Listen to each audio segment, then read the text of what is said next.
Hello everyone, welcome back to another video in the neural network series. Today we'll be making a gradient descent method that will finally allow us to train our neural network.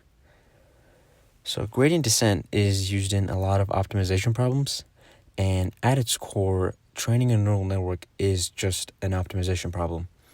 And we're really just trying to get our network's output values to be as close as possible to our desired values. If you remember in the last video, we used backpropagation to find the gradients with respect to the parameter values. Now we will use those gradients to change these parameter values in such a way to maximally decrease our error. Okay, let's jump into the code now. We will be making this method in our network class, and the arguments taken in by this method will be self, as always, and learn rate.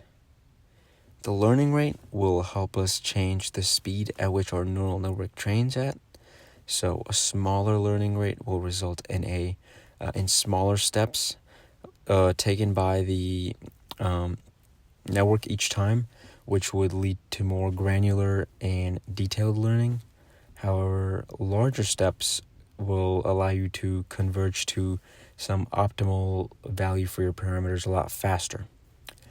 Note that smaller learning rates aren't always better for best results, because you can get your network to overfit sometimes. However, it really depends on the problem, and it's all going to come down to experimenting with different learning rates to figure out which one's the best for your problem. This is a very famous part of neural networks and just machine learning in general, known as hyperparameter tuning. All right, now let's get into actually writing the body of the code. So all we need to do to update these parameters is subtract the learning rate times the gradient of that parameter. So we will do self.l4.weights minus learn rate times self.dw4, which are the gradients of the weights in the fourth layer. And we pretty much do this for the rest of the parameters, including the biases. And let me just quickly speed through this. All right, and this is our final product. With that, we have successfully made a gradient descent function that helps us train the network. Now we're left with one final step, which is to make a training loop. And this will be outside of the network class. So I encourage you to try and code the training loop yourself.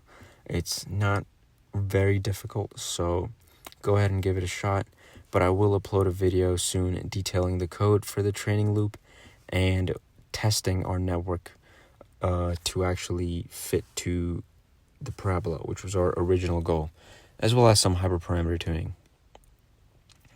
All right, this is all for today. I hope you enjoyed the video, and I will see you next time. Thank you.